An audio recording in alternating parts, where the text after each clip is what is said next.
안녕하세요. 너부장입니다.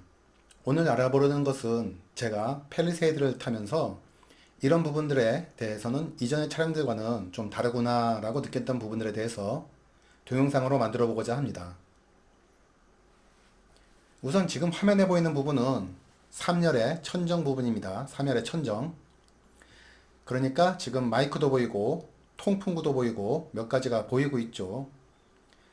그런데 그 중에서도 지금 보시면 확대되었을 때 이 부분이 처음에는 실내등인 줄 알았어요.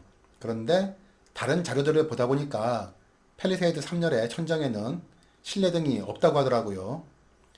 그럼 저건 뭐냐? 그랬는데 저도 저걸 켜본 적이 없어가지고 스위치를 찾아보니 스위치도 없습니다. 그래서 가만히 보면 안에는 또 전구 비슷한 것들이 달려있긴 하거든요. 궁금하던 차에 현대차에 한번 이메일을 보내서 물어봤습니다. Q&A 코너 비슷한 게 있거든요. 그래서 나온 답이 저것은 실내등이 아니라 적외선 센서라고 하더라고요. 적외선 센서. 그래서 뭐에 쓰이는 적외선 센서인가 라고 확인을 해봤더니 후석에 사람이 있는지를 확인하는 그런 센서입니다. 그러니까 예전에 그 유치원생들을 통학시켜주는 승합차에서 혹은 소형 버스에서 뒷자리에 아이들이 내리지 않고 잠든 것을 모르고 내렸다가 문이 잠긴 상태에서 불행한 사고가 발생한 적이 몇 번 있었죠. 그 이후로 그런 종류의 승합차들이라든가 미니버스 등에서는 사람이 일일이 확인한 다음에 버튼을 누르던지 등의 그런 조치가 강구된 것으로 알고 있습니다. 펠리세이드에선 이게 옵션으로 들어가 있는 부분인데 그 조건은 이렇습니다. 자, 뒷자리 도어가 우선 한번 열린 후에 그리고 이제 닫히죠. 뒷자리가 한번 열린 다음에 닫힌 후에 그 다음에 시동을 끄고 도어를 열면 뒷좌석을 확인하십시오라는 경고문이 나옵니다. 저도 이제 그런 경고문을 본 적은 있는데 이게 무슨 조건으로 경고문이 나오는지는 신경 쓰지 않았거든요. 그런데 매뉴얼을 보니 그렇게 적혀 있더라고요. 그런 이후에 만약에 1차 알림이 있던 후에도 그냥 운전석 도어 닫고 전체 도어 잠궈버리면 그때는 이 센서가 작동한다고 하는데 그러면 그 차 안에 만일 이제 저 적외선 센서의 움직임이 감지되면 문이 잠긴 상태에서 2차 알림이 작동한다고 합니다. 25초간 그 빵빵하는 경적이 이제 울리고 그리고 비상등, 분리등크 문자 이렇게 다 알려준다고 하네요. 후석에 뭔가 있으니까 확인하라고. 그런 내용이고, 자, 그러면은 또 다음 것으로 한번 넘어가 보겠습니다. 이번에 보여드릴 내용은 좌석 메모리 기능입니다. 좌석의 위치를 기억하고 있죠. 화면에 보시다시피 셋 버튼과 1, 2 버튼이 있어가지고 두 가지 좌석 위치를 기억시킬 수 있는데 이때 버튼에 기억되는 자세는 단순히 좌상국기의 위치만 기억되는 게 아니고 세 가지가 더 기록이 됩니다. 사이드미러의 위치, 계기판의 밝기, 허드의 위치와 밝기가 그것입니다. 허드와 계기판은 찍기가 어려워가지고 그 사이드미러가 연동하는 것만 보여드릴게요. 지금 이 상태에서 제가 메모리 되어 있는 제 평소 운전 습관을 기억해 놓은 좌석인 1번 버튼을 눌러보겠습니다. 그러면 좌석도 움직이고 동시에 사이드미러가 같이 움직이는 것을 보실 수 있습니다. 자, 좌석도 돌아오고 사이드미러가 돌아오는 게 이제 보이시죠? 지금 찍고 있는 상태라서 저는 찍혔을 거란 믿음을 가지고 다시 넘어가겠습니다. 편집이 잘 되길 바라야죠. 자, 넘어가겠습니다. 저는 펠리세이드에서 처음으로 버튼식 변속기를 사용해 봤는데 약간 처음에 생각했던 것과는 다른 부분이 있더라고요. 버튼식이다 보니까 누르면 누르는 게 바로바로 선택되는 줄 알았는데 자, 한번 보겠습니다. 지금 R 상태인데 P를 한번 눌러보죠. 그럼 P로 바로 넘어갔죠. 이번에는 P에서 D를 눌러보겠습니다. 보셨는지 모르겠는데 P 다음에 D로 넘어가는 게 아니라 P, R, N, D 이렇게 넘어갑니다. 이제 다시 P를 눌러볼게요.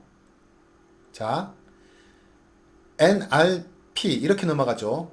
근데 이게 어찌 보면 오히려 정상적인 게 저희가 그 레버식으로 당겼다 밀었다 할 때도 가운데 있는 것들을 다 거쳐가죠.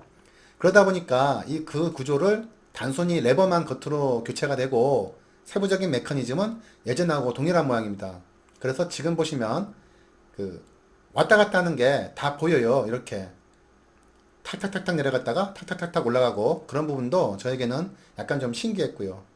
자, 다음 넘어가 보겠습니다. 개인적으로는 팰리세이드에서 마음에 안 드는 것 중 하나가 사운드입니다. 그게 이유는 정확히 모르겠어요. 그냥 스피커가 나쁜 건지 아니면 스피커 대비 공간이 커서 뭐 그런 건지. 제가 맡기긴 한데 그래도 이전 차량하고 비교하면은 사운드 부분은 썩 마음에 들지 않습니다. 개인적으로 몇 가지를 해봤는데 사운드 셋업으로 들어오면 사운드 메뉴가 있죠. 여기서 이렇게 사운드를 누르고 나면 자, 이렇게 나오는데 처음에는 여기 왼쪽에 밝게 보이는 이 점이 가운데로 가 있었습니다. 그래서 이것을 이 차의 전체 공간을 6등분한 것으로 보이기 때문에 혼자 타는 경우가 많다 보니까 뭐 저는 큰 차인데도 불구하고 출퇴근을 좀 많이 쓰니까요. 그래서 그 사운드의 그 포지션을 운전석 쪽으로 위치를 이동시켜 봤습니다. 그러니까 저는 그 개인적으로는 이게 플라시 효과인지는 모르겠는데 이전보다 좀 나아진 것 같은 느낌이 들어요. 그래서 혹시나 사운드가 마음에 안 드시는 분들은 저랑 같이 한번 테스트 해보시고 소감을 남겨주시면 저도 참고가 될 것 같습니다. 예전에는 그 메뉴 중에서 이 저중고 메뉴에서 약간 그 수치들을 조정했었습니다. 저음을 약간 낮추고 고음을 약간 높이는 식으로 썼었는데 지금은 그냥 초기 값으로 하고 그 전후 좌우 메뉴만 지금 보시다시피 위쪽으로 운전석 쪽으로 약간 그 치우치게 그렇게 조정을 해놨거든요. 이러니까 좀 나은 것 같아요, 저는. 자, 다음으로 한번 넘어가 보겠습니다. 오늘 동영상의 마지막 파트는 텔레스코픽입니다. 팰리세이드는 여기 이 부분, 그림을 좀 그려보죠. 여기 이 부분이 전동식으로 구성이 되지 않습니다. 옵션으로도 선택이 불가능하고요. 가격이 더 저렴한 그랜저 IG에서도 이 부분은 그 옵션으로 전동식 텔레스코프를 선정할 수 있는데 여기가 전동식이면은 뭐가 좋은가 그러면은 이 핸들이 앞뒤와 위아래로 쉽게 쉽게 이동할 수 있죠. 그리고 그 기능은 좌석의 메모리 기능하고 연동됩니다. 그래서 내릴 때는 좌석만 뒤로 물러나는 게 아니고 이 핸들도 사람에서 멀어지면서 그 또 위쪽으로 이렇게 올라가죠. 그래서 사람이 내리기 쉽게 해줍니다. 탈 때는 반대로 그 멀어진 핸들이 다가오고 좌석도 원위치로 앞으로 나가죠. 이게 왜 좋은가 그러면은 요즘에는 핸들을 이렇게 손을 앞으로 쭉 뻗었을 때 자연스럽게 뻗은 상태에서 핸들이 손목 부분에 걸쳐지면은 좋다 그러죠. 근데 핸들이 경사지게 있다 보니까 밑부분은 가까우면은 위쪽 상단 부분은 좀 멀어집니다. 그래서 저 같은 경우는 핸들을 좀 약간 내려서 사용하는 편인데 그렇게 사용하게 되면은 이게 전동식이 아닌 경우에는 내리기가 좀 약간 그래요. 그래서 전동식 텔레스코퍼가 있는 경우에는 내릴 때 되면은 자동으로 핸들이 올라가 주기 때문에 약간 내려서 사용을 해도 편한데 그렇지 않기 때문에 지금은 핸들을 약간 좀 올려서 사용하고 있습니다. 그러다 보니까 윗부분을 자꾸 돌리려면은 손이 약간 좀 멀리 가죠. 지금 새로 봤는데 이거 오늘 찍은 사진이거든요. 근데 여기 좀 비닐이 아직도 안 벗긴 게 두 개나 있네요. 이건 몰랐는데 그런 상황이고 그래서 다음번에 나오는 새로운 버전 페이스 리프트라든가 뭐 하여튼 다른 버전이 나오게 되면 좀 이런 부분은 옵션으로라도 전동식 텔레스코픽을 구성해 줬으면 좋겠습니다. 자, 오늘 동영상은 여기서 마치겠습니다.